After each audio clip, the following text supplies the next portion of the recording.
ਵਾਹਿਗੁਰੂ ਜੀ ਕਾ ਖਾਲਸਾ ਵਾਹਿਗੁਰੂ ਜੀ ਕੀ ਫਤਿਹ। ਗਰੀਬ ਨਵਾਜ ਸਤਿਗੁਰੂ ਧੰਨ ਧੰਨ ਗੁਰੂ ਗ੍ਰੰਥ ਸਾਹਿਬ ਮਹਾਰਾਜ ਜੀ ਦੇ ਪਾਵਨ ਦਰਬਾਰ ਦੀਆਂ ਹਾਜ਼ਰੀਆਂ ਭਰ ਰਹੀ ਗੁਰੂ ਸਵਾਰੀ ਸਾਧ ਸੰਗਤ ਜੀਓ, ਅਕਾਲ ਪੁਰਖ ਵਾਹਿਗੁਰੂ ਜੀ ਨੇ ਕਿਰਪਾ ਬਖਸ਼ਿਸ਼ ਕੀਤੀ ਹੈ। ਗੁਰਬਾਣੀ ਦੇ ਪਾਠ ਕੀਰਤਨ ਗੁਰੂ ਸਵਾਰਿਆਂ ਪਾਸੋਂ ਸਰਵਣ ਕਰਦਿਆਂ ਹੋਇਆਂ ਆਪ ਜੀ ਸਤਿਗੁਰੂ ਦੀ ਅੰਮ੍ਰਿਤਮਈ ਬਾਣੀ ਨਾਲ ਸਾਂਝ ਬਣਾ ਕੇ ਗੁਰੂ ਬਖਸ਼ਿਸ਼ ਦੇ ਪਾਤਰ ਬਣ ਰਹੇ ਸੀ। ਭਗਤ ਨਾਮਦੇਵ ਸਾਹਿਬ ਮਹਾਰਾਜ ਦਾ ਪਾਵਨ ਸ਼ਬਦ ਪਾਠ ਦੇ ਰੂਪ ਵਿੱਚ ਆਪ ਜੀ ਨੇ ਹੁਣੇ ਹੀ ਦਾਸ ਪਾਸੋਂ ਸਰਵਣ ਕੀਤਾ ਹੈ।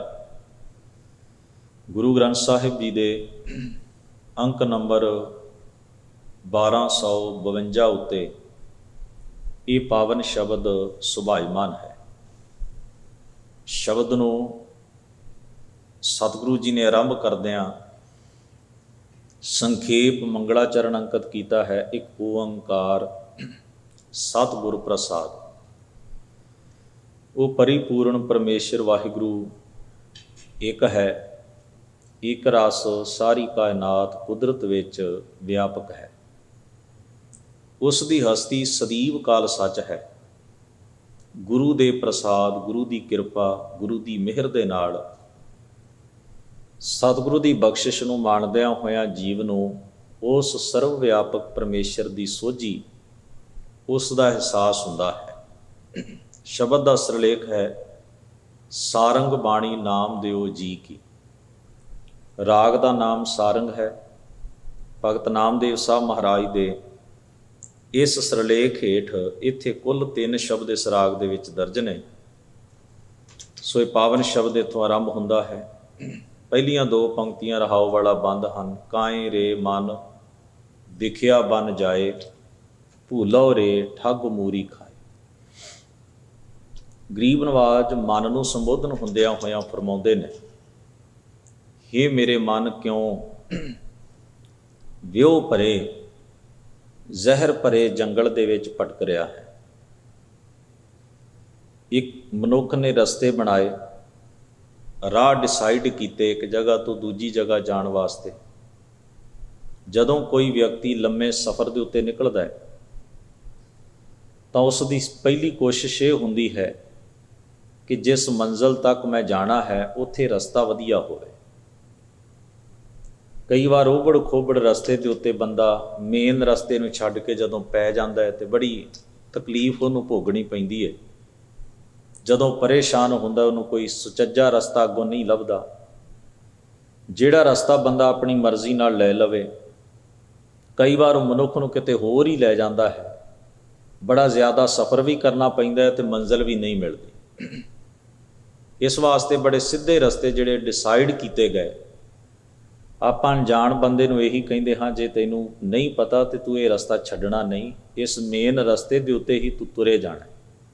ਆਸੇ ਪਾਸੇ ਦੇ ਕਿਸੇ ਰਾਹ ਵੱਲ ਤੂੰ ਧਿਆਨ ਨਹੀਂ ਕਰਨਾ, ਨਹੀਂ ਤਾਂ ਬਹੁਤ ਪਰੇਸ਼ਾਨੀ ਹੋਏਗੀ।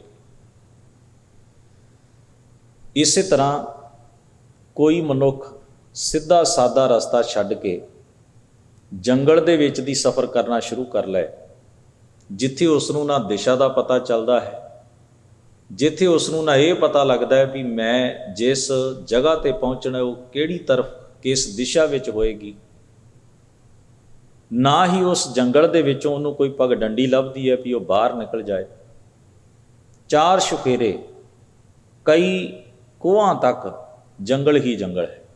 ਉਹ ਸਫ਼ਰ ਕਰਦਾ ਰਹਿੰਦਾ, ਉਹਨੂੰ ਸਮਝ ਨਹੀਂ ਲੱਗਦੀ ਵੀ ਮੈਂ ਪੂਰਬ ਨੂੰ ਜਾ ਰਿਹਾ, ਪੱਛਮ ਨੂੰ ਜਾ ਰਿਹਾ, ਕਿੱਧਰ ਜਾ ਰਿਹਾ। ਕਈ ਵਾਰ ਉਹ ਜੰਗਲ ਦੇ ਵਿੱਚ ਹੀ ਘੁੰਮਦਾ ਘੁਮਾਉਂਦਾ ਰਹਿੰਦਾ। ਫਿਰ ਉਸ ਜੰਗਲ ਵਿੱਚ ਜੰਗਲੀ ਜੀਵਾਂ ਦਾ ਖਤਰਾ, ਹੋਰ ਬੜੀਆਂ ਪ੍ਰੋਬਲਮ, ਬਹੁਤ ਵੱਡੀਆਂ ਮੁਸ਼ਕਲਾਂ ਵੀ ਕਈ ਵਾਰ ਉਹਨੂੰ ਦਰਪੇਸ਼ ਆਉਂਦੀਆਂ ਨੇ। ਸਤਿਗੁਰੂ ਜੀ ਨੇ ਆਖਿਆ, ਇੱਕ ਤੇ ਹੈ ਰਸਤਾ ਜਿਹੜਾ ਗੁਰੂ ਪਾਤਸ਼ਾਹ ਸਾਨੂੰ ਜੀਵਨ ਜਿਉਣ ਦਾ ਰਾਹ ਦੱਸਦੇ ਨੇ। ਜੇ ਤਾਂ ਗੁਰੂ ਦੀ ਮੱਤ ਮੁਤਾਬਕ ਤੁਰੇ ਜਾਈਏ ਤੇ ਬੜਾ ਸਿੱਧਾ ਮਾਰਗ ਹੈ। ਬਾਣੀ 'ਚ ਆਪਾਂ ਪੜ੍ਹਦੇ ਹਾਂ, ਭੂਲੇ ਮਾਰਗ ਜਿਨ੍ਹੈ ਬਤਾਇਆ, ਐਸਾ ਗੁਰ ਵਡਭਾਗੀ ਪਾਇਆ। ਗੁਰ ਸਿੱਖ ਮੀਤ ਚਲੋ ਗੁਰ ਚੱਲ।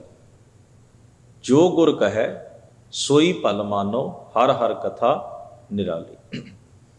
ਜਦੋਂ ਅਸੀਂ ਜ਼ਿੰਦਗੀ ਦਾ ਅਜਿਹਾ ਸਿੱਧਾ ਸਾਦਾ ਸਪਸ਼ਟ ਸੌਖਾ ਰਾਹ ਛੱਡ ਕੇ ਕਈ ਵਾਰ ਅਸੀਂ ਆਪਣੀ ਜ਼ਿੰਦਗੀ ਦੇ ਵਿੱਚ ਵਿਸ਼ਿਆਂ ਵਕਾਰਾਂ ਦੇ, ਔਗਣਾਂ ਦੇ, ਮੰਦੀਆਂ ਵਾਸ਼ਨਾਵਾਂ ਦੇ ਅਧੀਨ ਹੋ ਕੇ ਤਜਰਬੇ ਕਰਦੇ ਹਾਂ, ਇਹਨਾਂ ਵਿੱਚੋਂ ਸੁੱਖ ਲੱਭਦੇ ਹਾਂ, ਮੰਜ਼ਿਲ ਲੱਭਦੇ ਹਾਂ ਵੀ ਇੱਥੇ ਸੁੱਖ, ਇੱਥੇ ਮੰਜ਼ਿਲ, ਇੱਥੇ ਟਿਕਾ, ਇੱਥੇ ਸਕੂਨ ਹੋਏਗਾ, ਇੱਥੇ ਸੰਤੁਸ਼ਟੀ ਹੋਏਗੀ। ਹੁਣ ਗੁਰੂ ਮਹਾਰਾਜ ਨੇ ਬਾਣੀ 'ਚ ਦੱਸ ਦਿੱਤਾ ਵੀ ਸੰਤੁਸ਼ਟੀ ਕਿਹੜੀ ਵਸਤੂ ਵਿੱਚ ਹੈ। ਕਿੰਨੀ ਐਕਸਪਲੇਨੇਸ਼ਨ ਗੁਰਬਾਣੀ ਦੇ ਵਿੱਚ ਉਹਦੀ ਆਪਾਂ ਰੋਜ਼ ਵਿਚਾਰਦੇ ਹਾਂ। ਪਰ ਮਨੁੱਖ ਹੁਣ ਕਾਮ, ਕ੍ਰੋਧ, ਲੋਭ, ਮੋਹ, ਹੰਕਾਰ, ਈਰਖਾ, ਨਿੰਦਾ, ਦਵੈਸ਼, ਨਫ਼ਰਤ, ਹੋਰ ਬਹੁਤ ਸਾਰੇ ਐਸੇ ਅਵਗੁਣਾਂ ਦੇ ਵਿੱਚੋਂ ਹੀ ਇਹਨਾਂ ਨੂੰ ਟੇਸਟ ਕਰਦਿਆਂ ਕਰਦਿਆਂ ਇਹਦੇ 'ਚੋਂ ਸੰਤੁਸ਼ਟੀ ਲੱਭਣ ਦਾ ਯਤਨ ਕਰਦਾ ਹੋਵੇ ਵੀ ਇਹਦੇ 'ਚੋਂ ਸੈਟਿਸਫੈਕਸ਼ਨ ਮਿਲੇ, ਇਹਦੇ ਵਿੱਚੋਂ ਆਰਾਮ ਮਿਲੇ, ਇਹਨਾਂ ਵਿੱਚੋਂ ਟਿਕਾ ਮਿਲੇ, ਤਾਂ ਇਹ ਉਵੇਂ ਦੀ ਗੱਲ ਹੈ ਜਿਵੇਂ ਕੋਈ ਸਿੱਧਾ ਸਾਦਾ ਸੋਹਣਾ ਰਸਤਾ ਛੱਡ ਕੇ ਜੰਗਲ ਦਾ ਰਸਤਾ ਲੈ ਲੈ, ਜਿੱਥੇ ਉਸ ਨੂੰ ਖਤਰਾ ਹੀ ਖਤਰਾ ਹੈ ਤੇ ਮੰਜ਼ਿਲ ਮਿਲ ਨਹੀਂ ਰਹੀ ਤੇ ਪੱਗ ਡੰਡੀ ਕੋਈ ਬਾਹਰ ਨਿਕਲਣ ਵਾਸਤੇ ਲੱਭ ਨਹੀਂ ਰਹੀ। ਮਨੁੱਖ ਆਪਣੇ ਹੀ ਜਾਲ ਦੇ ਵਿੱਚ ਆਪਣੀ ਅਗਿਆਨਤਾ ਕਰਕੇ ਐਸਾ ਫਸ ਜਾਂਦਾ ਹੈ। ਇਸੇ ਨੂੰ ਸ਼੍ਰੀ ਹਜ਼ੂਰ ਨੇ ਬਾਣੀ 'ਚ ਕਿਹਾ, ਵਿਖੇ ਬਨ ਫੀਕਾ ਤਿਆਗ ਰੀ ਸਖੀਏ ਨਾਮ ਮਹਾ ਰਸ ਪੀਓ। ਇੱਕ ਹੋਰ ਵਾਕ ਹੈ ਪੰਚਮ ਪਾਤਸ਼ਾਹ ਜੀ ਦਾ। ਮਹਾਰਾਜ ਫਰਮਾਉਂਦੇ ਨੇ, ਮਹਾ ਭਿਆਨ ਉਦਿਆਨ ਨਗਰ ਕਰ ਮਾਨਿਆ। ਮਨੁੱਖ ਦੀ ਦਸ਼ਾ ਤਾਂ ਇਹ ਹੈ, ਕਹਿੰਦੇ ਨੇ ਬੜਾ ਭਿਅੰਕਰ ਜੰਗਲ ਹੈ ਜਿੱਥੇ ਹਰ ਕਦਮ ਦੇ ਉੱਤੇ ਖਤਰੇ ਹੀ ਖਤਰੇ ਨੇ। ਐਸੇ ਭਿਅੰਕਰ ਜੰਗਲ ਨੂੰ ਬੰਦੇ ਨੇ ਆਪਣਾ ਘਰ ਸਮਝ ਕੇ ਉਧਰ ਨੂੰ ਮੂੰਹ ਕਰ ਲਿਆ, ਉਸ ਜੰਗਲ ਵਿੱਚ ਜਾ ਵੜਿਆ। ਮਹਾ ਭਿਆਨ ਉਦਿਆਨ ਨਗਰ ਕਰ ਮਾਨਿਆ, ਝੂਠ ਸਮਗਰੀ ਪੇਖ ਸੱਚ ਕਰ ਜਾਣਾ। ਝੂਠ ਦਾ ਮਤਲਬ ਹੈ ਛਲ ਰੂਪ। ਜਿਹੜੀ ਚੀਜ਼ ਇਹਨੂੰ ਕੇਵਲ ਛਲ ਰਹੀ ਹੈ, ਜਿਹੜੀ ਕੇਵਲ ਧੋਖੇ ਵਰਗੀ ਹੈ, ਜੋ ਇਹ ਸਮਝਦਾ ਉਹ ਹੈ ਨਹੀਂ, ਉਹਨੂੰ ਧੋਖਾ ਕਹਿੰਦੇ ਆ। ਜੈਸਾ ਮਾਨੀਆ ਹੋਏ ਨਾ ਤੈਸਾ। ਆਪਾਂ ਜੋ ਕਹਿੰਦੇ ਨਾ ਸਾਡੇ ਨਾਲ ਧੋਖਾ ਹੋਇਆ, ਇਹਦਾ ਮਤਲਬ ਅਸੀਂ ਬਿਲੀਵ ਕੀਤਾ, ਯਕੀਨ ਕੀਤਾ, ਇਹ ਸਮਝ ਕੇ ਵੀ ਇਹ ਵਧੀਆ ਹੈ, ਪਰ ਉਹੋ ਜਿਹਾ ਹੈ ਹੀ ਨਹੀਂ ਸੀ। ਅਸੀਂ ਬਾਅਦ 'ਚ ਕਹਿੰਦੇ ਜੀ ਵੇਖੋ ਇਹ ਬੰਦਾ ਗਲਤ ਨਿਕਲਿਆ। ਨਹੀਂ, ਗਲਤ ਨਿਕਲਿਆ ਨਹੀਂ, ਉਹ ਹੈ ਹੀ ਗਲਤ ਸੀ। ਉਹ ਕੋਈ ਇੱਕ ਪੈਰ ਇੱਕ ਪਲ ਦੇ ਵਿੱਚ ਗਲਤ ਥੋੜ੍ਹਾ ਹੋ ਗਿਆ, ਉਹਦਾ ਕਰੈਕਟਰ ਹੀ ਐਸਾ ਸੀ। ਪਰ ਅਸੀਂ ਉਹਨੂੰ ਸਮਝਣ ਦੇ ਵਿੱਚ ਖਤਾ ਖਾਧੀ, ਭੁੱਲ ਕੀਤੀ, ਸਾਨੂੰ ਸਮਝ ਨਹੀਂ ਆਈ, ਜਾਂ ਅਸੀਂ ਉਹਦੀ ਕਿਸੇ ਚੀਜ਼ ਦੇ ਵੱਲ ਧਿਆਨ ਨਹੀਂ ਦਿੱਤਾ, ਇੱਕ ਪਹਿਲੂ ਵੇਖ ਲਿਆ। ਵੈਸੇ ਵਿਚਾਰਵਾਨਾਂ ਦਾ ਕਥਨ ਹੈ, ਤੁਸੀਂ ਕਿਸੇ ਤੇ ਬਿਲੀਵ ਕਰਦੇ ਹੋ, ਯਕੀਨ ਕਰਦੇ ਹੋ, ਉਹ ਤੁਹਾਨੂੰ ਧੋਖਾ ਦਿੰਦਾ, ਇਹ ਉਹਦੀ ਗਲਤੀ ਹੈ। ਉਹਨੂੰ ਤੁਹਾਡਾ ਯਕੀਨ ਨਹੀਂ ਤੋੜਨਾ ਚਾਹੀਦਾ। ਇਸ ਤਰ੍ਹਾਂ ਬੇਈਮਾਨੀ ਨਹੀਂ ਕਰਨੀ ਚਾਹੀਦੀ। ਕਹਿੰਦੇ ਨੇ ਦੂਸਰੀ ਵਾਰ ਫਿਰ ਤੁਸੀਂ ਉਹਦੇ ਤੇ ਉਸ ਤਰ੍ਹਾਂ ਹੀ ਯਕੀਨ ਕੀਤਾ ਤੇ ਉਹਨੇ ਫਿਰ ਤੁਹਾਨੂੰ ਧੋਖਾ ਦਿੱਤਾ। ਹੁਣ ਗਲਤੀ ਉਹਦੀ ਨਹੀਂ, ਹੁਣ ਗਲਤੀ ਤੁਹਾਡੀ ਹੈ। ਪਹਿਲੀ ਵਾਰ ਜਿਸ ਮਨੁੱਖ ਨੇ ਧੋਖਾ ਦਿੱਤਾ ਹੈ, ਗਲਤ ਕੀਤਾ ਤੁਹਾਡੇ ਨਾਲ, ਅਨਿਆਂ ਕੀਤਾ, ਤੇ ਤੁਸੀਂ ਕੀਤਾ ਸੀ ਯਕੀਨ, ਗਲਤੀ ਉਹਦੀ ਸੀ। ਯਕੀਨ ਨਾਲ ਹੀ ਤੇ ਸੰਸਾਰ ਤੁਰਦਾ, ਵਿਸ਼ਵਾਸ ਨਾਲ ਹੀ ਤੇ ਦੁਨੀਆ ਚੱਲ ਰਹੀ। ਇੱਕ ਦੂਜੇ ਤੇ ਬੰਦੇ ਦਾ ਵਿਸ਼ਵਾਸ ਹੈ ਤਾਂ ਹੀ ਤੇ ਸੰਸਾਰ ਚੱਲਦਾ ਹੈ ਨਾ ਜੀ। ਪਰ ਅਸੀਂ ਫਿਰ ਉਹਦੇ ਤੇ ਯਕੀਨ ਕੀਤਾ ਤੇ ਉਹਨੇ ਫਿਰ ਉਹੋ ਹੀ ਕੀਤਾ ਜੋ ਪਹਿਲਾਂ ਕੀਤਾ ਸੀ। ਹੁਣ ਉਹਦੀ ਗਲਤੀ ਨਹੀਂ, ਹੁਣ ਸਾਡੀ ਗਲਤੀ ਹੈ। ਜਦੋਂ ਅਸੀਂ ਉਹਦੇ ਕਰੈਕਟਰ ਨੂੰ ਇੱਕ ਵਾਰ ਵੇਖ ਚੁੱਕੇ ਸਾਂ ਤੇ ਸਾਨੂੰ ਇੰਨੇ ਅੰਨੇ ਵੀ ਨਹੀਂ ਸੀ ਹੋਣਾ ਚਾਹੀਦਾ ਵੀ ਅਸੀਂ ਉਸੇ ਤਰ੍ਹਾਂ ਦਾ ਯਕੀਨ ਫਿਰ ਉਹਦੇ ਉੱਤੇ ਕਰਦੇ ਤੇ ਫਿਰ ਠੱਗੀ ਸਹਿੰਦੇ, ਫਿਰ ਧੋਖਾ ਖਾਂਦੇ ਤੇ ਫਿਰ ਉਹੀ ਉਲਾਂਭਾ ਦਿੰਦੇ ਰਹਿੰਦੇ ਵੀ ਸਾਡੇ ਨਾਲ ਇਹ ਹੋਇਆ। ਤੋ ਧੋਖੇ ਦਾ ਮਤਲਬ ਕੀ ਹੈ? ਛਲ ਕਰਨਾ, ਕਪਟ ਕਰਨਾ। ਜੋ ਹੈ ਉਹ ਦਿਸ ਨਹੀਂ ਰਿਹਾ, ਜੋ ਦਿਸ ਰਿਹਾ ਉਹ ਅੰਦਰ ਹੈ ਨਹੀਂ। ਝੂਠ ਸਮਗਰੀ ਪੇਖ, ਛਲ ਰੂਪ ਸਮਗਰੀ। ਐਸਾ এনवायरमेंट ਜਿੱਥੇ ਛਲ ਹੈ, ਕਪਟ ਹੈ, ਜੋ ਦਿਖਾਈ ਦੇ ਰਿਹਾ ਹੈ, ਜੋ ਉਹਦੇ ਚੋਂ ਲੱਭਣਾ ਚਾਹੁੰਦੇ ਹਾਂ ਉਹ ਹੈ ਨਹੀਂ, ਪਰ ਅਸੀਂ ਉਸ ਚੀਜ਼ ਕਰਕੇ ਜੁੜੇ ਹੋਏ। ਸੁੱਖ ਮਿਲੇਗਾ, ਟਿਕਾ ਮਿਲੇਗਾ, ਜੀਵਨ ਉੱਚਾ ਹੋ ਜਾਏਗਾ। ਬਹੁਤ ਸਾਰੀਆਂ ਸਾਡੀਆਂ ਖਾਹਿਸ਼ਾਂ ਹੁੰਦੀਆਂ ਨੇ ਸਾਡੇ ਅੰਦਰ, ਜਿਨ੍ਹਾਂ ਨੂੰ ਲੈ ਕੇ ਅਸੀਂ ਬਾਹਰੀ ਪਦਾਰਥ ਨਾਲ, ਵਸਤੂ ਨਾਲ ਜੁੜਦੇ ਹਾਂ। ਵਿਕਾਰਾਂ ਵਿੱਚੋਂ ਚੀਜ਼ ਲੱਭਦੇ ਹਾਂ, ਔਗਣਾਂ 'ਚੋਂ ਚੀਜ਼ ਲੱਭਦੇ ਹਾਂ। ਝੂਠ ਸਮਗਰੀ ਪੇਖ ਸੱਚ ਕਰ ਜਾਣਿਆ। ਫਿਰ ਹਜ਼ੂਰ ਫਰਮਾਉਂਦੇ ਕਾਮ ਕ੍ਰੋਧ ਅਹੰਕਾਰ ਫਿਰੈ ਦੀਵਾਨਿਆ। ਕਾਮ ਵਿੱਚ, ਕ੍ਰੋਧ ਵਿੱਚ, ਹੰਕਾਰ ਵਿੱਚ, ਦੀਵਾਨੇ ਦਾ ਮਤਲਬ ਹੈ ਝੱਲੇ ਹੋਏ ਫਿਰਦੇ ਹਨ। ਕੋਈ ਦੂਜੀ ਗੱਲ ਨਹੀਂ ਔੜਦੀ, ਕੋਈ ਦੂਜਾ ਪਹਿਲੂ ਨਹੀਂ ਸੁੱਝਦਾ। ਵਿਕਾਰਾਂ ਦਾ ਇਹਨਾਂ ਸੁਰਤ ਉੱਤੇ ਪ੍ਰਬਲ ਪ੍ਰਭਾਵ ਹੈ। ਕਾਮ ਵਾਸ਼ਨਾ, ਕ੍ਰੋਧ ਵਸ, ਹੰਕਾਰ ਵਸ ਮਨੁੱਖ ਆਪਣਾ ਜੀਵਨ ਜੀ ਰਿਹਾ ਹੈ। ਇਹਨਾਂ ਦਾ ਕੁੰਡਾ ਮਨੁੱਖ ਦੇ ਸਿਰ ਦੇ ਉੱਤੇ ਹੈ, ਇਹਨਾਂ ਦਾ ਕੰਟਰੋਲ ਜੀਵਨ ਦੇ ਉੱਤੇ ਹੋ ਗਿਆ। ਮਹਾਰਾਜ ਕਹਿੰਦੇ ਨੇ ਬਿਨ ਪੂਰੇ ਗੁਰਦੇਵ ਫਿਰੈ ਸ਼ੈਤਾਨ। ਸੱਚੇ ਗੁਰੂ ਤੋਂ ਬਿਨਾਂ ਮਨੁੱਖ ਸ਼ੈਤਾਨੀਅਤ ਦਾ ਸ਼ਿਕਾਰ ਹੋ ਕੇ ਵਿਚਰਦਾ ਹੈ।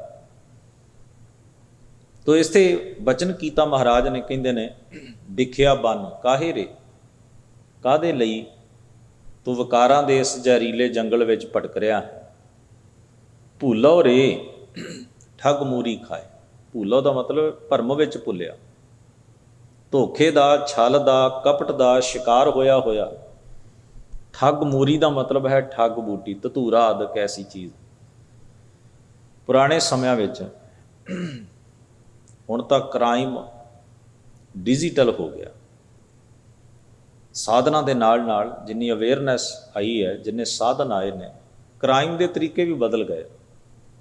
ਪੁਰਾਣੇ ਸਮਿਆਂ ਦੇ ਵਿੱਚ ਹੁੰਦਾ ਸੀ ਚੋਰੀ ਕਰ ਲਈ, ਠੱਗੀ ਮਾਰ ਲਈ,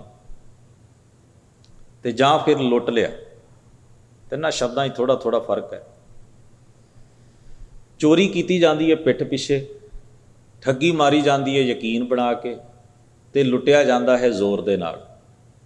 ਬੰਦਾ ਸਫ਼ਰ ਦੇ ਉੱਤੇ ਹੈ ਤੇ ਰਾਹ ਦੇ ਵਿੱਚ ਲੁਟੇਰਿਆਂ ਦਾ ਇੱਕ ਗਰੋਹ, ਉਸ ਨੂੰ ਕੋਈ ਸੁੰਘਣ ਵਾਲੀ ਬੂਟੀ ਜਿਹੜੀ ਹੈ ਨਾ, ਜੰਗਲੀ ਬੂਟੀ, ਜਿਹਦੇ ਨਾਲ ਬੰਦਾ ਬੇਹੋਸ਼ ਹੋ ਜਾਂਦਾ ਹੈ ਕੁਝ ਸਮੇਂ ਲਈ, ਉਹ ਸੁੰਘਾ ਕੇ, ਉਹਨੂੰ ਠੱਗ ਮੂਰੀ ਕਹਿੰਦੇ ਸਨ। ਠੱਗਾਂ ਦੀ ਬੂਟੀ ਜਿਹੜੀ ਸੁੰਘਾ ਕੇ ਅਗਲੇ ਨੂੰ ਬੇਹੋਸ਼ ਕਰ ਦੇਣਾ ਤੇ ਉਹਦਾ ਸਮਾਨ ਲੈ ਕੇ ਨਿਕਲ ਜਾਣਾ। ਜਾਂ ਉਹ ਚੀਜ਼ ਕੁਝ ਭੋਜਨ ਵਿੱਚ ਖਵਾ ਕੇ ਤੇ ਉਹਨੂੰ ਬੇਹੋਸ਼ ਕਰ ਦੇਣਾ ਤੇ ਉਹਦਾ ਮਾਰਨਾ ਨਹੀਂ, ਉਹਨੂੰ ਬੇਹੋਸ਼ ਕਰਨਾ, ਕਿਉਂਕਿ ਪਰਪਸ ਉਹਨੂੰ ਉਹਦੀ ਜਾਨ ਲੈਣਾ ਨਹੀਂ, ਪਰਪਸ ਜਿਹੜਾ ਉਹਦਾ ਸਮਾਨ ਚੁੱਕਣਾ। ਇਸ ਤਰ੍ਹਾਂ ਵੀ ਲੁੱਟਦੇ ਸਨ। ਤੇ ਉਹ ਜਿਹੜੀ ਬੂਟੀ ਜਾਂ ਜਿਹੜੀ ਚੀਜ਼ ਦਾ ਇਸਤੇਮਾਲ ਕਰਦੇ ਸਨ, ਵਰਤੋਂ ਕਰਦੇ ਸਨ ਦੂਜੇ ਨੂੰ ਬੇਹੋਸ਼ ਕਰਨ ਵਾਸਤੇ, ਉਹਨੂੰ ਠਗਮੂਰੀ ਕਹਿੰਦੇ ਸਨ। ਉਹਦੇ ਧਤੂਰਾ ਆਦਿਕ ਜਾਂ ਹੋਰ ਜੰਗਲੀ ਬੂਟੀਆਂ ਹੁੰਦੀਆਂ ਸਨ। ਮਹਾਰਾਜ ਫਰਮਾਉਂਦੇ ਨੇ ਭੂਲੋ ਰੇ ਠੱਗ ਮੂਰੀ ਖਾਏ। ਹੁਣ ਨਾ ਤਾਂ ਸੰਸਾਰ 'ਚੋਂ ਚੋਰੀ ਮੁੱਕੀ ਹੈ, ਨਾ ਠੱਗੀ ਮੁੱਕੀ ਹੈ, ਤੇ ਨਾ ਲੁੱਟ ਮੁੱਕੀ ਹੈ। ਇਹ ਚੀਜ਼ਾਂ ਅੱਜ ਵੀ ਪ੍ਰੋਪਰ ਉਵੇਂ ਹੀ ਚੱਲ ਹੀ ਰਹੀਆਂ ਨੇ ਜਿਵੇਂ ਪਹਿਲਾਂ ਚੱਲਦੀਆਂ, ਕਿਉਂਕਿ ਇਹ ਬੰਦੇ ਦੀ ਬਿਰਤੀ ਵਿੱਚ ਪਦਾਰਥ ਦਾ ਜਿਹੜਾ ਲਾਲਚ ਹੈ, ਤ੍ਰਿਸ਼ਨਾ ਹੈ ਜਿਹੜੀ, ਉਹ ਮਨੁੱਖ ਨੂੰ ਮਜਬੂਰ ਕਰ ਦਿੰਦੀ ਹੈ ਵੀ ਉਹ ਪਰਾਏ ਧਨ ਵੱਲ ਨਜ਼ਰ ਕਰੇ, ਪਰਾਈ ਵਸਤੂ ਵੱਲ ਆਪਣੇ ਅੰਦਰ ਲਾਲਸਾ ਰੱਖੇ। ਫਿਰ ਉਸ ਚੀਜ਼ ਨੂੰ ਹਥਿਆਉਣ ਵਾਸਤੇ ਉਹ ਹਰ ਨਾਜਾਇਜ਼ ਹਰਬਾ, ਹਰ ਗਲਤ ਤਰੀਕਾ ਵੀ ਵਰਤਦਾ ਹੈ ਕਿ ਇਹ ਕਿਸੇ ਤਰ੍ਹਾਂ ਮੇਰੇ ਕੋਲ ਆ ਜਾਏ। ਤੇ ਉਹਦੇ ਲਈ ਉਹ ਜੇ ਚੋਰੀ ਕਰੇ ਇਹ ਵੀ ਤਰੀਕਾ ਹੈ, ਉਹਦੇ ਲਈ ਜੇ ਠੱਗੀ ਮਾਰੇ ਇਹ ਵੀ ਤਰੀਕਾ ਹੈ, ਧੋਖਾ ਜ਼ਾਲਸਾਜ਼ੀ ਕਰੇ ਇਹ ਵੀ ਤਰੀਕਾ ਹੈ, ਲੁੱਟ ਲਵੇ ਜ਼ੋਰ ਨਾਲ ਇਹ ਵੀ ਤਰੀਕਾ ਹੈ। ਤਾਂ ਅਸੀਂ ਆਮ ਤੌਰ 'ਤੇ ਗੱਲ ਥੋੜ੍ਹੀ ਜਿਹੀ ਸਮਝੀਏ। ਸਮਾਜ ਵਿੱਚ ਸਧਾਰਨ ਬੰਦਾ ਵੀ ਜਦੋਂ ਕੋਈ ਚੋਰੀ ਕਰਦਾ ਹੈ ਤੇ ਬਦਨਾਮ ਹੁੰਦਾ ਜੇ ਉਹ ਫੜਿਆ ਜਾਏ। ਜਿਹੜਾ ਫੜਿਆ ਨਾ ਜਾਏ ਉਹ ਚੋਰ ਨਹੀਂ ਮੰਨਿਆ ਜਾਂਦਾ। ਸਮਾਜ ਦੀਆਂ ਤਰਜੀਹਾਂ ਇਹੋ ਜਿਹੀਆਂ ਹਨ, ਜਿਹੜਾ ਫੜਿਆ ਗਿਆ ਸੋ ਚੋਰ ਹੈ, ਨਹੀਂ ਫੜਿਆ ਗਿਆ ਤੇ ਸਾਧ। ਦੂਜਾ, ਠੱਗੀਆਂ ਮਾਰਨ ਵਾਲਿਆਂ ਦੀ ਵੀ ਗਿਣਤੀ ਕੋਈ ਘੱਟ ਨਹੀਂ, ਲੁਟੇਰਿਆਂ ਦੀ ਵੀ ਗਿਣਤੀ ਘੱਟ ਨਹੀਂ। ਹੁਣ ਤੁਸੀਂ ਵੇਖੋ, ਇੱਕ ਚੀਜ਼ ਜ਼ਿਹਨ ਵਿੱਚ ਰੱਖਣੀ ਹੈ ਕਿ ਜਿਹੜੀ ਠੱਗੀ, ਚੋਰੀ ਜਾਂ ਲੁੱਟ ਹੈ, ਕੋਈ ਜ਼ਰੂਰੀ ਨਹੀਂ ਵੀ ਜਿਹਦੇ ਕੋਲ ਪਦਾਰਥ ਥੋੜ੍ਹੇ ਨੇ ਉਹ ਹੀ ਕਰੇ। ਜਿਹਦੇ ਕੋਲ ਬਹੁਤਾ ਹੈ ਨਾ ਉਹ ਵੀ ਕਰਦਾ, ਉਹ ਵੀ ਘੱਟ ਨਹੀਂ ਕਰਦਾ, ਕਿਉਂਕਿ ਬਿਰਤੀ 'ਚ ਹੁੰਦੀ ਹੈ ਨਾ ਚੀਜ਼। ਲਾਲਚ ਤੇ ਤ੍ਰਿਸ਼ਨਾ ਇਹੋ ਜਿਹਾ ਰੋਗ ਹੈ, ਇਹ ਨਹੀਂ ਵੇਖਦਾ ਵੀ ਪਹਿਲਾਂ ਤੁਹਾਡੇ ਕੋਲ ਸਾਧਨ ਕਿੰਨੇ ਨੇ। ਤੇ ਆਪਾਂ ਕਈ ਵਾਰ ਕਹਿ ਦਿੰਦੇ ਇਹ ਤਾਂ ਰੱਜਿਆ ਬੰਦਾ ਜੀ, ਇਹਨੇ ਕਾਹਨੂੰ ਚੋਰੀ ਕਰਨੀ ਹੈ। ਨਹੀਂ, ਕਰ ਸਕਦਾ, ਉਹ ਪੋਸੀਬਲ ਹੈ। ਸਰਕਾਰਾਂ ਨਹੀਂ ਕਰਦੀਆਂ, ਲੀਡਰ ਨਹੀਂ ਕਰਦੇ, ਕਿਹੜੀ ਭੀਖ ਮੰਗ ਕੇ ਰੋਟੀ ਖਾਂਦੇ ਨੇ।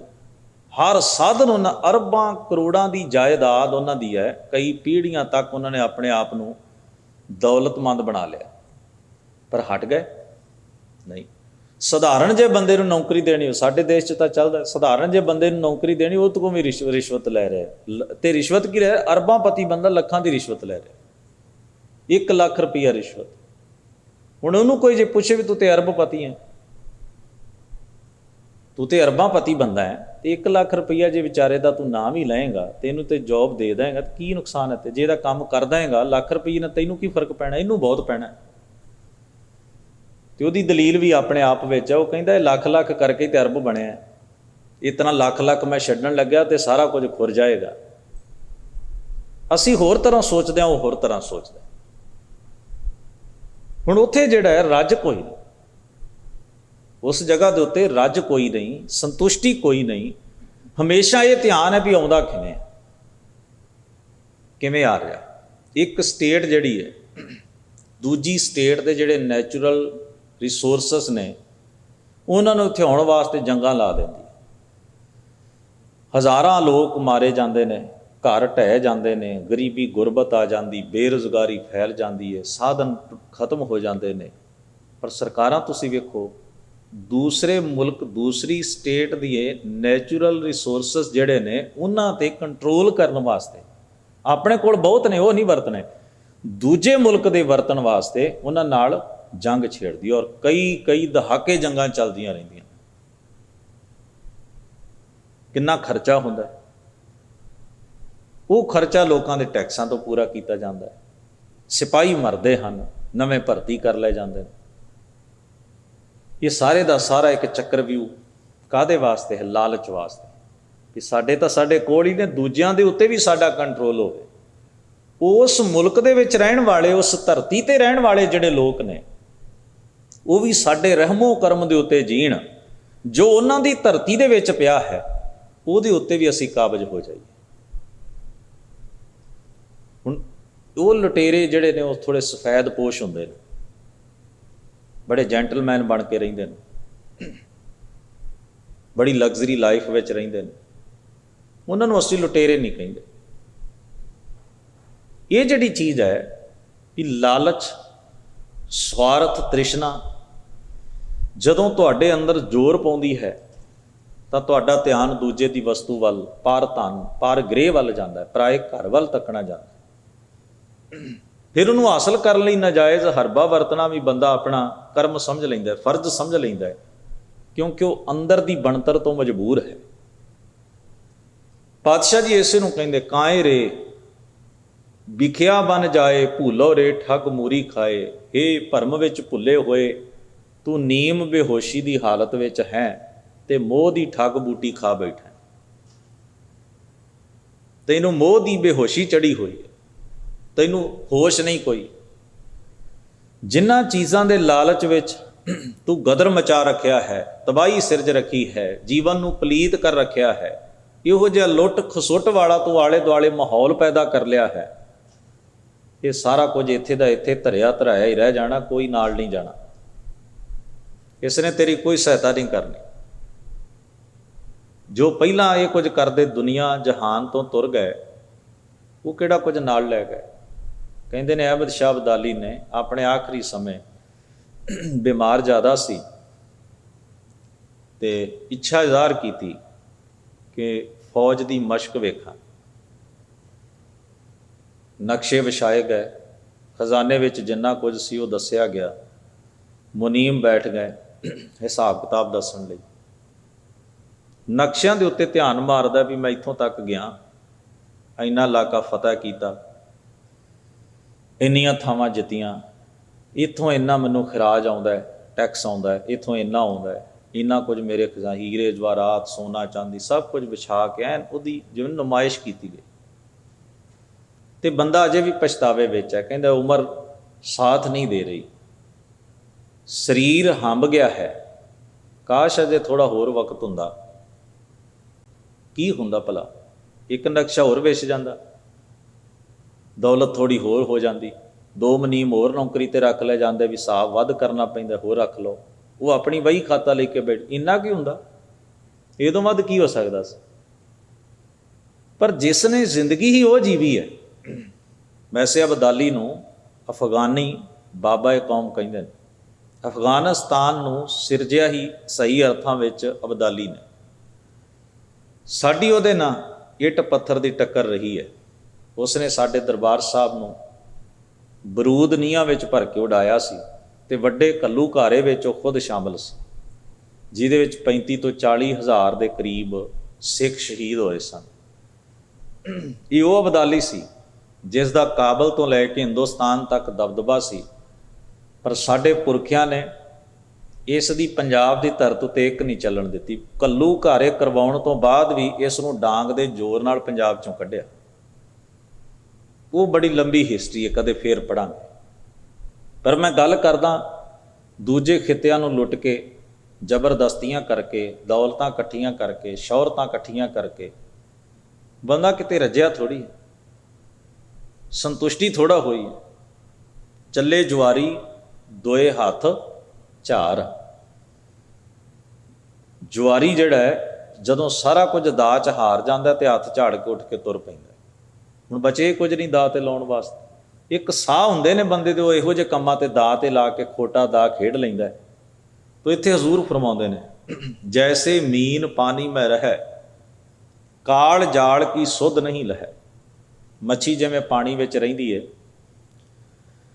ਤੇ ਪਾਣੀ ਵਿੱਚ ਰਹਿੰਦਿਆਂ ਹੋਇਆ ਨਾ ਉਹਨੂੰ ਇੱਕ ਗੱਲ ਦਾ ਖਿਆਲ ਨਹੀਂ ਰਹਿੰਦਾ ਵੀ ਇੱਥੇ ਵੀ ਮੈਨੂੰ ਖਤਰਾ ਹੋ ਸਕਦਾ। ਮੱਛੀ ਹੁਣ ਪਾਣੀ 'ਚ ਹੀ ਪੈਦਾ ਹੋਈ, ਪਾਣੀ ਉਹਦਾ ਸੰਸਾਰ ਹੈ, ਪਰ ਉਹਨੂੰ ਇਹ ਖਿਆਲ ਨਹੀਂ ਹੁੰਦਾ ਵੀ ਇੱਥੇ ਮੈਨੂੰ ਖਤਰਾ ਵੀ ਹੋ ਸਕਦਾ, ਵੀ ਕੋਈ ਜਾਲ ਪਾ ਸਕਦਾ, ਜਾਲ 'ਚ ਫਸਾ ਕੇ ਮੈਨੂੰ ਮਾਰ ਸਕਦਾ। ਇਹ ਉਹਨੂੰ ਅਹਿਸਾਸ ਥੋੜ੍ਹਾ ਹੁੰਦਾ। ਖਤਰੇ ਤੋਂ ਬਿਲਕੁਲ ਅਣਜਾਣ ਉਸ ਪਾਣੀ ਦੇ ਵਿੱਚ ਜ਼ਿੰਦਗੀ ਜੀ ਰਹੀ ਹੈ, ਬਸਰ ਕਰ ਰਹੀ ਹੈ। ਕੋਈ ਸੁੱਧ ਨਹੀਂ ਉਸ ਨੂੰ ਇਸ ਖਤਰੇ ਦੀ ਵੀ ਜਾਲ ਪਏਗਾ, ਮੌਤ ਮੇਰੇ 'ਤੇ ਹਾਵੀ ਹੋ ਜਾਏਗੀ, ਮੈਨੂੰ ਮਰਨਾ ਪਵੇਗਾ। ਹੁੰਦਾ ਕੀ ਹੈ, ਜਿਹਬਾ ਸਵਾਦੀ ਲੀਲਤ ਲੋ, ਜ਼ਬਾਨ ਦਾ ਇੱਕ ਚਸਕਾ ਹੈ ਉਸ ਨੂੰ, ਵੀ ਉਹ ਨਿੱਕੇ ਨਿੱਕੇ ਛੋਟੇ ਜੀਵ ਖਾਂਦੀ ਹੈ। ਤੇ ਜਿਹੜਾ ਝੀਵਰ ਹੈ, ਜਿਹੜਾ ਮੱਛੀਆਂ ਫੜਨ ਵਾਲਾ ਹੈ, ਉਹ ਲੋਹੇ ਦੀ ਕੁੰਡੀ ਦੇ ਅੱਗੇ ਛੋਟਾ ਜਿਹਾ ਮਾਸ ਦਾ ਟੁਕੜਾ ਲਾ ਕੇ ਇਹਨਾਂ ਨੂੰ ਪਾਣੀ 'ਚ ਵਗਾ ਦਿੰਦਾ। ਹੁਣ ਮੱਛੀ ਨੇ ਵੇਖਿਆ ਵੀ ਆਹ ਮਾਸ ਹੈ, ਉਹਨੂੰ ਮੂੰਹ 'ਚ ਪਾਇਆ ਤੇ ਲੋਹੇ ਦੀ ਕੁੰਡੀ ਮੂੰਹ ਚੜ੍ਹ ਗਈ, ਤੇ ਜਦੋਂ ਕੁੰਡੀ ਭਾਰੀ ਹੋਈ ਤੇ ਚੀਵਰ ਨੇ ਬਾਹਰ ਖਿੱਚ ਲਈ। ਹੁਣ ਉਹਨੂੰ ਇਹ ਥੋੜ੍ਹਾ ਪਤਾ ਸੀ ਪਾਣੀ ਦੇ ਵਿੱਚ ਬੈਠਿਆਂ ਵੀ ਮੈਨੂੰ ਕੋਈ ਖਤਰਾ ਹੋ ਸਕਦਾ, ਕੋਈ ਸ਼ਿਕਾਰੀ ਇੱਥੇ ਵੀ ਮੇਰੇ 'ਤੇ ਤਾਕ ਲਾ ਕੇ ਬੈਠਾ ਹੈ। ਪਰ ਇੱਕ ਚੀਜ਼ ਨੇ ਉਹਨੂੰ ਫਸਾਇਆ। ਉਹ ਕੀ ਸੀ? ਜਿਹਬਾ ਸਵਾਦੀ, ਰਸਨਾ ਦਾ ਸਵਾਦ, ਆਪਣੀ ਖਾਦ ਖੁਰਾਕ ਵਾਸਤੇ। ਲੀਲਤ ਲੋ, ਲੋਹੇ ਦੀ ਕੁੰਡੀ ਨੂੰ ਚਬਾ ਲਿਆ, ਖਾਣ ਦੀ ਕੋਸ਼ਿਸ਼ ਕੀਤੀ। ਤੇ ਇਸੇ ਤਰ੍ਹਾਂ ਹਜ਼ੂਰ ਮਹਾਰਾਜ ਕਹਿੰਦੇ ਨੇ, ਐਸੇ ਕਨਕ ਕਾਮਨੀ ਬਾਂਧਿਓ ਮੋਹ। ਆਪਾਂ ਸਾਰੇ ਸਮਾਜ ਵਿੱਚ ਰਹਿੰਦੇ, ਸਮਝੋ ਇਹ ਸਮੁੰਦਰ ਵਰਗਾ ਹੈ, ਪਾਣੀ ਵਰਗਾ ਹੈ। ਮੱਛੀ ਦੀ ਨਿਆਈ ਹਾਂ, ਆਪਾਂ ਨੂੰ ਲੱਗਦਾ ਕੀ ਖਤਰਾ ਹੋ ਸਕਦਾ ਹੈ, ਇੰਨੀ ਪੁਲਿਸ ਹੈ, ਇੰਨੀ ਫੌਜ ਹੈ, ਬੜੀ ਵਧੀਆ ਜ਼ਿੰਦਗੀ। ਖਤਰਾ ਬਾਹਰੋਂ ਥੋੜ੍ਹਾ ਆਉਣਾ ਹੈ, ਤਬਾਹੀ ਦਾ ਖਤਰਾ ਤੇ ਸਾਡੇ ਅੰਦਰੋਂ ਉਪਜਣਾ ਹੈ, ਸਾਡੇ ਅੰਦਰੋਂ। ਮੈਂ ਇੱਕ ਜਗ੍ਹਾ ਦੇ ਉੱਤੇ ਇੱਕ ਸੱਜਣ ਦੇ ਵਿਚਾਰ ਬੜਾ ਚਿਰ ਪਹਿਲਾਂ ਪੜ੍ਹੇ ਸਨ, ਉਹਨੇ ਬੜੀ ਖੂਬਸੂਰਤ ਗੱਲ ਲਿਖੀ। ਉਹਨੇ ਇਹ ਗੱਲ ਲਿਖੀ, ਕਹਿੰਦਾ ਮੇਰੀ ਕਿਸੇ ਨਾਲ ਸੰਵਾਦ ਹੋ ਰਿਹਾ ਸੀ। ਮੈਂ ਕਿਹਾ ਨਿਊਕਲੀਅਰ ਪਾਵਰ ਦੁਨੀਆ ਦੇ ਅੰਦਰ ਹਰ ਮੁਲਕ ਦੇ ਕੋਲ। ਤੇ ਕਹਿੰਦਾ ਮੇਰੇ ਦੂਸਰੇ ਮਿੱਤਰ ਨੇ ਕਿਹਾ ਜਿਨ੍ਹਾਂ ਨੇ ਚੀਜ਼ਾਂ ਬਣਾਈਆਂ ਨੇ ਬੜੇ ਅਕਲਮੰਦ ਬੰਦੇ ਨੇ, ਐਵੇਂ ਥੋੜ੍ਹੇ ਵੀ ਕੋਈ ਜਾ ਕੇ ਉਹ ਨੁਕਸਾਨ ਕਰ ਦੇਗਾ। ਜਿਨ੍ਹਾਂ ਬਣਾਈਆਂ ਉਹਨਾਂ ਨੂੰ ਸਾਂਭਣਾ ਵੀ ਤਾਂ ਆਉਂਦਾ ਹੈ ਨਾ, ਸਾਂਭ ਕੇ ਰੱਖੀਆਂ ਨੇ ਉਹਨਾਂ। ਕਹਿੰਦਾ ਮੈਂ ਉਹਨੂੰ ਕਿਹਾ ਜਦੋਂ ਮਾੜਾ ਸਮਾਂ ਆਏ ਨਾ, ਉਦੋਂ ਸਿਆਣਾ ਬੰਦਾ ਨੇੜੇ ਨਹੀਂ ਕਈ ਵਾਰ ਢੁਕਦਾ ਹੁੰਦਾ। ਅਗਲਿਆਂ ਨੇ ਬਰੂਦ ਬਣਾ ਕੇ ਐਂ ਰੱਖ ਦਿੱਤਾ ਤੇ ਸਾਰਾ ਕੁਝ ਇੱਕ ਬਟਨ 'ਚ ਪਾ ਦਿੱਤਾ, ਰਿਮੋਟ 'ਚ। ਇੱਕੋ ਪਾਗਲ ਨਹੀਂ ਲੱਭ ਰਿਹਾ ਜਿਹੜਾ ਉਹ ਰਿਮੋਟ ਨੂੰ ਦੱਬਦਾ ਹੈ। ਇੰਨੇ ਸਿਆਣਿਆਂ 'ਚੋਂ ਖੌਰੇ ਕਿਹਦਾ ਦਿਮਾਗ ਫਿਰ ਜਾਏ, ਉਸ ਰਿਮੋਟ ਦਾ ਬਟਨ ਦੱਬਦਾ ਹੈ ਤੇ ਤਬਾਹੀ ਹੀ ਤਬਾਹੀ ਹੈ ਸਾਰੀ ਦੁਨੀਆ 'ਚ। ਖਤਰਾ ਤੇ ਪੈਦਾ ਕਰਕੇ ਐਨ ਪੂਰੀ ਤਰ੍ਹਾਂ ਰੈਡੀ ਕੀਤਾ ਹੋਇਆ ਸਾਰਾ ਸਮਾਨ। ਇੱਕ ਦੇਸ਼ ਨੇ ਦੂਜੇ ਤੇ, ਦੂਜੇ ਨੇ ਤੀਜੇ ਤੇ, ਤੀਜੇ ਤੇ ਚੌਥੇ ਨੇ, ਹਰ ਜਗ੍ਹਾ ਤੁਸੀਂ ਵੇਖੋ। ਹੁਣ ਖਤਰੇ ਦਾ ਸਮਾਨ ਸਿਰਜਿਆ ਕਿਹਦੇ ਲਈ ਸਿਰਜਿਆ? ਦੂਜੇ ਨੂੰ ਡਰਾਉਣ ਲਈ। ਤੇ ਸਿਰਜਿਆ ਸਾਰਿਆਂ ਨੇ, ਕਿਸੇ ਨੇ ਥੋੜ੍ਹਾ, ਕਿਸੇ ਨੇ ਬਹੁਤਾ। ਤੇ ਇਸ ਲਈ ਦਾਨੇ ਬੰਦਿਆਂ ਨੇ ਆਖਿਆ ਵੀ ਇੱਕ ਵਾਰ ਨਹੀਂ, ਇਹ ਧਰਤੀ ਕਈ ਵਾਰ ਤਬਾਹ ਕੀਤੀ ਜਾ ਸਕਦੀ। ਜਿੰਨਾ ਸਮਾਨ ਬੰਦੇ ਨੇ ਬਣਾ ਲਿਆ ਆਪਣੀ ਪਾਵਰ ਈਗੋ ਵਿਖਾਉਣ ਲਈ ਤੇ ਦੂਜੇ ਨੂੰ ਡਰਾਉਣ ਲਈ, ਤੇ ਇੱਕ ਵਾਰ ਨਹੀਂ ਕਈ ਵਾਰ ਧਰਤੀ ਸਾੜ ਕੇ ਸੁਆਹ ਕੀਤੀ ਜਾ ਸਕਦੀ ਉਹਦੇ ਨਾਲ। ਹੁਣ ਤੁਸੀਂ ਵੇਖੋ ਵੀ ਬਣਾਇਆ ਜੇ ਬੰਦੇ ਨੇ, ਸਿਰਜਿਆ ਜੇ ਬੰਦੇ, ਸਾਂਭ ਉਹਨੂੰ ਬੰਦਾ ਰਿਹਾ, ਤੇ ਬੰਦੇ ਦਾ ਦਿਮਾਗ ਹਿੱਲਦਿਆਂ ਕਿਹੜਾ ਵਕਤ ਲੱਗਦਾ। ਕ੍ਰੋਧ ਆਵੀ ਹੋ ਜਾਏ, ਦਿਮਾਗ ਕਿਸੇ ਦਾ ਐਸਾ ਖਰਾਬ ਹੋ, ਕੋਈ ਕਿਤੇ ਵੀ ਕਿਸੇ ਵੀ ਕੋਈ ਦੁਰਘਟਨਾ ਵਾਪਰ ਸਕਦੀ। ਇਹ ਉਦਾਹਰਣ ਮੈਂ ਇਸ ਕਰਕੇ ਦਿੱਤੀ ਹੈ ਵੀ ਅਸੀਂ ਕਹਿੰਦੇ ਹਾਂ ਸਮਾਜ ਵਿੱਚ ਅਸੀਂ ਬਿਲਕੁਲ ਠੀਕ ਹੈ ਜੀ, ਇੱਥੇ ਸੁਰੱਖਿਆ ਬਹੁਤ ਹੈ, ਕਿਤੇ ਵੀ ਸੁਰੱਖਿਆ ਨਹੀਂ ਹੈ, ਸੱਚਾਈ ਤੇ ਹੈ, ਬੰਦੇ ਦੀ ਖੁਦ ਤੋਂ ਹੀ ਸੁਰੱਖਿਆ ਨਹੀਂ।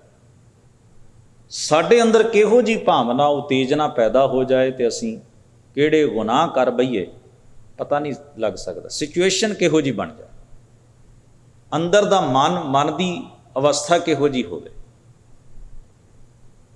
ਇੱਥੇ ਜ਼ਰੂਰ ਕਹਿੰਦੇ ਨੇ ਐਸੇ ਕਨਕ ਸੋਨਾ ਕਾਮਨੀ ਔਰਤ ਬਾਂਧਿਓ ਮੋਹ। ਜਿਵੇਂ ਮੱਛੀ ਮਾਸ ਦੇ ਟੁਕੜੇ ਦੇ ਲਾਲਚ ਵਿੱਚ ਉਸ ਕੁੰਡੀ ਨੂੰ ਮੂੰਹ 'ਚ ਪਾ ਕੇ ਫਸ ਜਾਂਦੀ ਹੈ, ਇਸੇ ਤਰ੍ਹਾਂ ਅਸੀਂ ਦੌਲਤ ਤੇ ਕਾਮ ਦੇ ਚਸਕੇ ਵਿੱਚ ਫਸ ਜਾਂਦੇ ਹਾਂ। ਤੇ ਇਹ ਸਾਰਾ ਕੁਝ ਇਹ ਵਿਕਾਰ ਸਾਡਾ ਹਥਿਆ ਕੇ ਲੈ ਜਾਂਦੇ ਨੇ। ਜਿਵੇਂ ਮੱਛੀ ਦੀ ਜ਼ਿੰਦਗੀ ਖੋਹ ਲਈ ਜਾਂਦੀ ਹੈ, ਉਹਦੀ ਆਜ਼ਾਦੀ ਖੁੱਸ ਜਾਂਦੀ ਹੈ, ਉਹਦਾ ਪਾਣੀ ਤੋਂ ਵਿਛੋੜਾ ਪੈ ਜਾਂਦਾ ਹੈ। ਇਹੋ ਹਾਲ ਮਨੁੱਖ ਦਾ ਹੁੰਦਾ।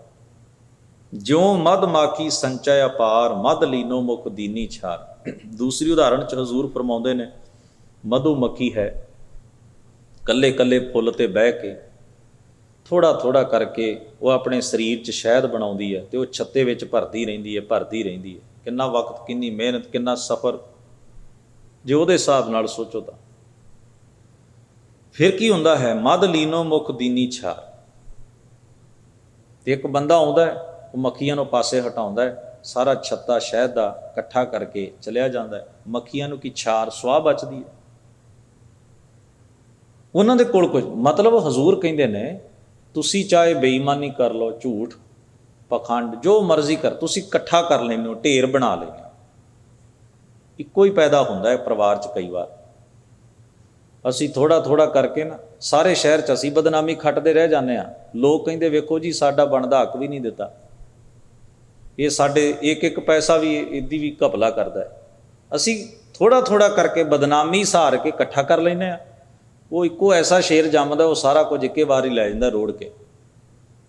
ਤੇ ਬੰਦਾ ਸੋਚਦਾ ਰਹਿੰਦਾ ਵੀ ਮੇਰੇ ਨਾਲ ਵਾਪਰਿਆ ਕੀ। ਜਿਨ੍ਹਾਂ ਲਈ ਮੈਂ ਇਸ ਬਦਨਾਮੀ ਖੱਟ ਕੇ ਜੋੜਦਾ ਰਿਹਾ, ਉਹਨਾਂ ਨੇ ਇਹਦੀ ਕਦਰ ਹੀ ਕੋਈ ਨਹੀਂ ਕੀਤੀ।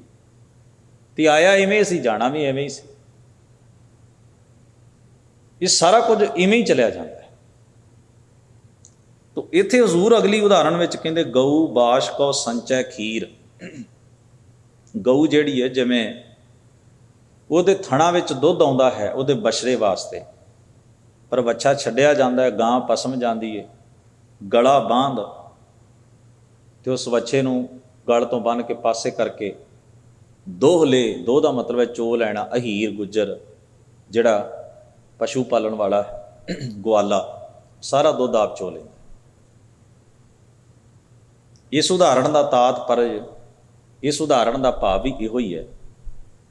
ਫਿਰ ਅੱਗੇ ਫਰਮਾਉਂਦੇ ਹਨ, ਮਾਇਆ ਕਾਰਨ ਸ਼ਰਮ ਅਤ ਕਰੈ। ਸ਼ਰਮ ਦਾ ਮਤਲਬ ਹੈ ਸਟਰਗਲ, ਬੜਾ ਯਤਨ ਕਰਦਾ ਹੈ ਮਾਇਆ ਪਦਾਰਥ ਵੈਲਥ ਵਾਸਤੇ। ਸੋ ਮਾਇਆ ਲੈ ਗਾਡਾ ਧਰੈ। ਕਈ ਵਾਰ ਬੰਦਾ ਨਾ ਲੋੜ ਵੀ ਪੂਰੀ ਨਹੀਂ ਕਰਦਾ। ਇੱਕ ਤਾਂ ਹੁੰਦਾ ਨਾ, ਇਹ ਨਹੀਂ ਗੁਰੂ ਸਾਹਿਬ ਕਹਿ ਰਹੇ ਵੀ ਹੋਵੇ ਨਾ ਤੁਹਾਡੇ ਕੋਲ। ਬੰਦਾ ਜਿਸ ਵੇਲੇ ਕੰਜੂਸੀ ਤੇ ਉਤਰਦਾ ਹੈ ਨਾ, ਇਕੱਠਾ ਕਰਦਾ ਤੇ ਉਹਨੂੰ ਹੰਡਾਉਂਦਾ ਨਹੀਂ, ਮਤਲਬ ਉਹਨੂੰ ਵਰਤਣਾ ਨਹੀਂ ਹੈ, ਉਹਨੂੰ ਐਵੇਂ ਜੋੜਦਾ ਰਹਿੰਦਾ। ਮੇਰੇ ਕੰਮ ਆਏਗਾ ਵੀ ਅੱਜ ਲੋੜ, ਅੱਜ ਤੂੰ ਖਰਚ ਨਹੀਂ ਹੈ, ਕੱਲ੍ਹ ਕੀ ਪਤਾ ਕੰਮ ਆਉਣਾ ਕਿ ਨਹੀਂ ਆਉਣਾ। ਇਹ ਇਸ ਤਰ੍ਹਾਂ ਦੀ ਵੀ ਬੰਦੇ ਦੀ ਬਿਰਤੀ ਹੁੰਦੀ ਹੈ।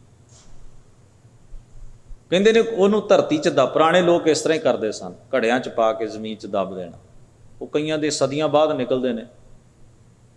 ਉਹ ਨੱਪਣ ਵਾਲਾ ਤੁਰ ਗਿਆ, ਉਹਨੇ ਆਪਣੇ ਮੁੰਡਿਆਂ ਨੂੰ ਵੀ ਨਹੀਂ ਦੱਸਿਆ ਵੀ ਮੈਂ ਇੱਥੇ ਨੱਪੇ ਨੇ। ਮੌਤ ਦਾ ਕੀ ਪਤਾ ਕਿੱਥੇ ਆ ਘੇਰਾ ਪੈ ਜਾਏ। ਤਾਂ ਉਹ ਲੈਣਾ ਦੇਣਾ ਵੀ ਨਹੀਂ ਲਿਖ ਕੇ ਗਿਆ, ਦੱਸ ਕੇ ਵੀ ਨਹੀਂ ਗਿਆ ਵੀ ਇਹ ਨਾ ਕਿਤੇ ਲੈ ਲੈਣ। ਹੁਣ ਆਪ ਤੁਰ ਗਿਆ, ਉਹ ਦੱਬਿਆ ਰਹਿ ਗਿਆ ਧਰਤੀ 'ਚ। ਉਹ ਸਦੀਆਂ ਬਾਅਦ ਕੋਈ ਪੁੱਟਦਾ। ਮਾਇਆ ਕਾਰਨ ਸ਼ਰਮ ਅਤ ਕਰੈ ਸੋ ਮਾਇਆ ਲੈ ਗਾਡੈ ਧਰੈ, ਜ਼ਮੀਨ 'ਚ ਦੱਬ ਦਿੱਤੀ। ਫਿਰ ਕਹਿੰਦੇ ਨੇ ਅਤ ਸੰਚੈ ਸਮਝੈ ਨਹੀਂ ਮੂੜ। ਅਤ ਦਾ ਮਤਲਬ ਸੰਚਣਾ ਮਾੜਾ ਨਹੀਂ, ਅਤ ਸੰਚੈ, ਜ਼ਿੰਦਗੀ ਵਿੱਚ ਅਤ ਕਰਦਾ ਇਕੱਠੀ ਕਰਨ ਵਾਲੀ, ਢੇਰ ਦੇ ਢੇਰ ਲਾਉਣ ਦੀ ਕੋਸ਼ਿਸ਼ ਕਰੀ ਜਾ, ਸਮਝਿਆ ਨਹੀਂ ਮੂੜ। ਕਹਿੰਦੇ ਜੀਵਨ ਦਾ ਰੁਖ ਨਹੀਂ ਸਮਝ ਰਿਹਾ ਮੂਰਖ, ਜ਼ਿੰਦਗੀ ਕਿਸ ਪਾਸੇ ਨੂੰ ਮੋੜਾ ਕੱਟ ਰਹੀ ਹੈ, ਸਮਾਂ ਕਿਵੇਂ ਲੰਘ ਰਿਹਾ ਹੈ। ਧਨ ਧਰਤੀ ਤਨ ਹੋਏ ਗਇਓ ਧੂੜ। ਧਨ ਜਿਹੜਾ ਉਹ ਧਰਤੀ 'ਚ ਦੱਬਿਆ ਰਹਿ ਜਾਂਦਾ ਤੇ ਸਰੀਰ ਜਿਹੜਾ ਉਹ ਮਿੱਟੀ 'ਚੋਂ ਰਲ ਜਾਂਦਾ ਹੈ, ਸਰੀਰ ਖਤਮ ਹੋ ਜਾਂਦਾ ਹੈ। ਇਹ ਹਾਲਤ ਤਾਂ ਪਦਾਰਥ ਨਾਲ ਵਾਪਰਦੀ ਹੈ। ਫਿਰ ਅੱਗੇ ਕਹਿੰਦੇ ਨੇ ਕਾਮ ਕ੍ਰੋਧ ਤ੍ਰਿਸ਼ਨਾ ਅਤ ਜਰੈ। ਕਾਮ ਵਿੱਚ, ਕ੍ਰੋਧ ਵਿੱਚ, ਤ੍ਰਿਸ਼ਨਾ ਵਿੱਚ ਅਤ ਦਾ ਸੜਦਾ ਹੈ, ਕ੍ਰੋਝਦਾ ਹੈ, ਅੰਦਰੋਂ ਦੁਖੀ ਹੁੰਦਾ ਹੈ, ਤਪਦਾ ਹੈ। ਸਾਧ ਸੰਗਤ ਕਬਹੂ ਨਹੀਂ ਕਰੇ, ਕਦੇ ਗੁਰੂ ਦੀ ਸੋਬਤ, ਗੁਰੂ ਦੇ ਨੇੜੇ ਹੋ ਕੇ ਬੈਠਣ ਦਾ ਯਤਨ ਨਹੀਂ ਕਰਦਾ।